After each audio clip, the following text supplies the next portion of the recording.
Steven Powell has always been drawn to color and light.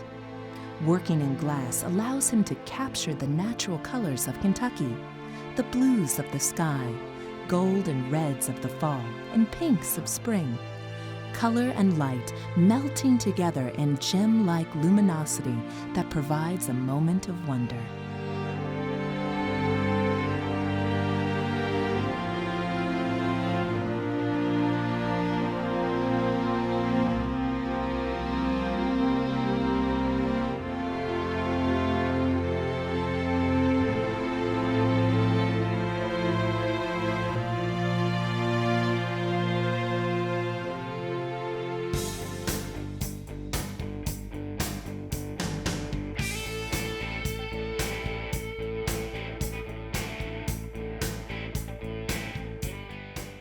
I thought it was a great idea. I'm not, I know, I mean, the whole, we have a piece or two in other hospitals, and I've always liked that idea that it's sort of, you know, art is healing or therapeutic, or I know it is for me. You know, I don't know that it is for everybody, but I think what University of Kentucky did is certainly unique. I don't know of any other situation where there's so much art. You know, that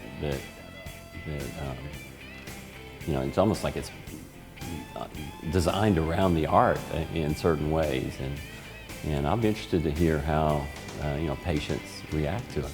When I was going through graduate school in a glass program, it was almost like you weren't supposed to make beautiful objects. You know, you're supposed to make something more controversial, or, you know, social statement or something like that. But I've always approached my glasswork as beautiful objects, and so I think seeing beauty to me is kind of healing. Makes me feel better.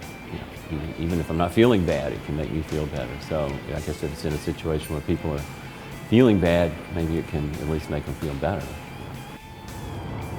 Don't turn. Don't? What do you mean don't? Oh, Yeah, how's that? Yeah.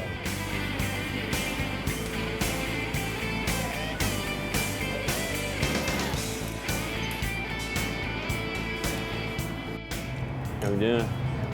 Yeah.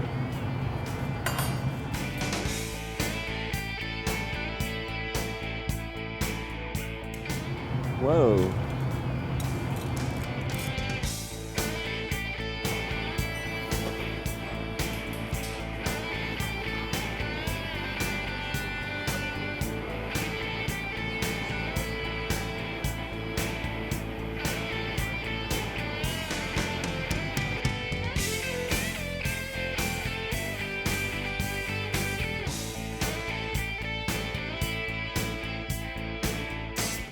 I think we decided that we were going to try to make a bigger statement than just one piece, so we picked pairs, if I believe my memory serves me correctly. So we had a bunch, I can't remember, 5 or 6 pairs that we had, and when we're making a pair of pieces, we don't make them thinking they're going to go with another piece. So we basically went back and looked at a bunch of pieces and picked pieces that seemed to go together, whether it's certainly the size and form, but color also. Okay, go ahead and hit the back. Watch his hand. Well, when we did the book that University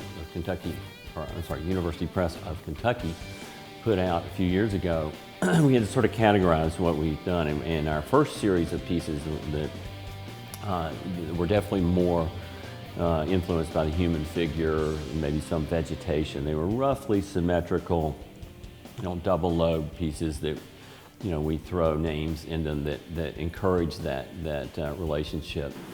You know, such as double lobes with cleavage and buns and, you know, things that people can interpret however they like.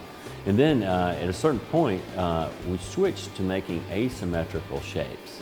And so we made a whole series of pieces that we called wackos, because they were such a very wacky process where we, not traditional glass blowing, where we blow the piece out, we're attached on another end, and we are up in the air, hanging it down horizontally, and you know, totally American, not Italian or traditional. And those are very, very like animal-like, like aardvarks, anteaters, definitely animal-like. And then we took those in our last series we call screamers, which we then basically took that and went upright back into more of a vessel orientation. They look more like cranes or swan, definitely like animals that could be, screaming, I guess. All right, Steven, let me cool down just a little bit.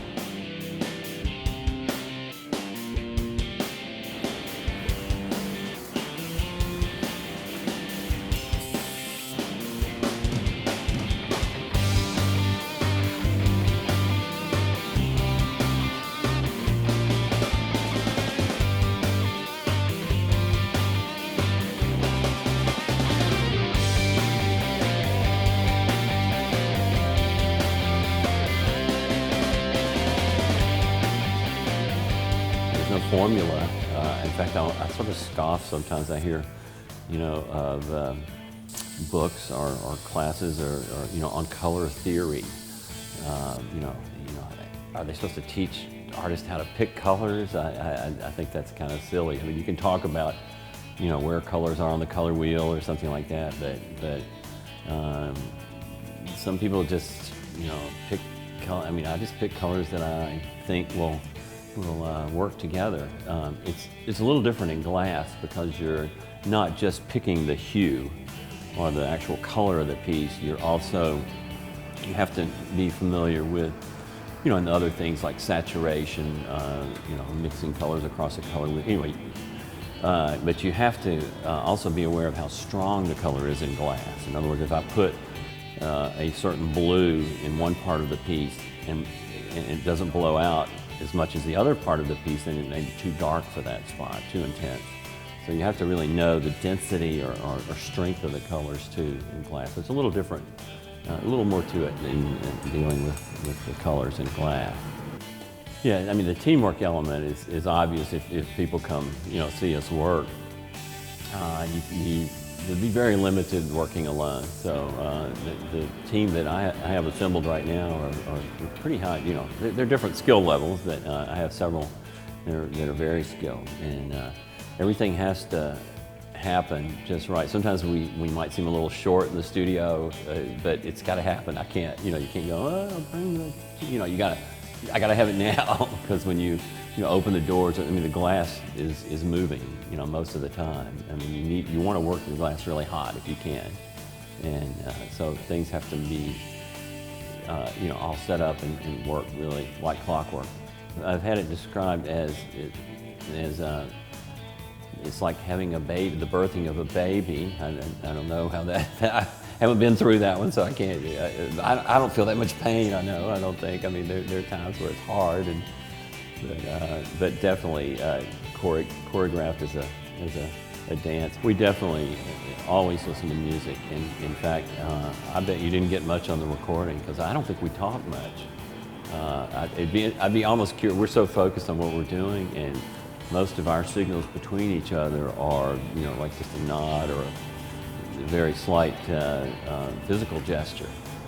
So we probably didn't get a lot of audio, but we listen to all kinds of music, and that's probably, it kind of keeps me young in a certain way, because they love to listen to, of course, the best music ever came out of the 60s and 70s, and they all admit that, but I do listen to, new music, and we take turns sometimes, who controls the music in the studio, but it's a real part of working together. I mean, what we do, and for me, it's not, I don't know, it's kind of divided into different things. The gallery scene, showing pieces, lighting pieces, that kind of thing is one aspect of what I do, but for me, it's not the main thing. What you saw, being in the studio, making the work is what drives me, as an artist. If I couldn't go back and do that, I'd be totally frustrated and depressed. I'd like to think my work shows that we've gone through a lot to get to that piece. I don't know that, we know we know what goes into the work, and I think that might give it strength. But we definitely have failures. I think from watching us work, you might get a sense that things could could go wrong here or there. They almost did today. We had a little, certain colors react differently to heat, and we're always mixing colors. We're not careful, if I want a blue and it's too soft and it's going to cause problems, we use it anyway because we want that blue. But we definitely, I don't know what percentage, but we learned to deal with disaster and things going wrong at times. Though it's never really easy, but we know we can go to the next piece. We know we're going to get back in the studio. That's the main thing. So we may be slightly down if we broke the piece, or in fact, the piece before we did the piece that you filmed was a disaster. We got to the last move and it just wrinkled and collapsed. And we were kind of, we're all kind of like, oh God, and slightly depressed, but you can get back in, and we like to think that our best pieces are yet to come. We're never satisfied with what we have.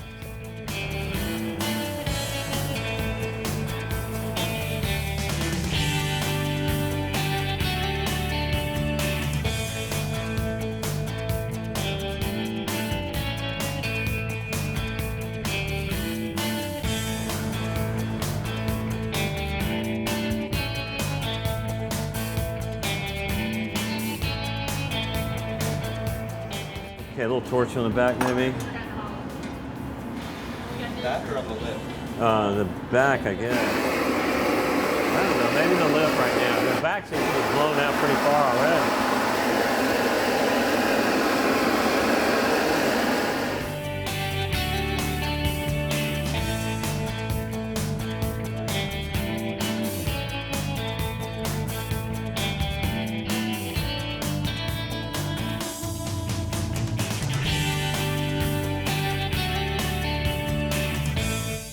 I like to think that just seeing the work, again, brings pleasure to people, whether they're sick or not, I guess. But I think maybe where it gets more into really having an effect on people would be if they, which I think what is interesting, what University of Kentucky Hospital is doing here is not just showing the work, but maybe trying to make people understand what goes into making it. And so I think sometimes I know when people, hopefully my students, sometimes see it and are maybe inspired to do something with their lives, or do something, there's just, you can create things and maybe to understand how incredible it is to create something that's your own. And, so I guess more to inspire, not just by bringing joy by looking at the pieces, but maybe starting to understand what's involved in making it. Like you saw the teamwork that's involved in making it, and my hope is that all those people on my team go out and do their own thing also. They feel that incredible sense of creating.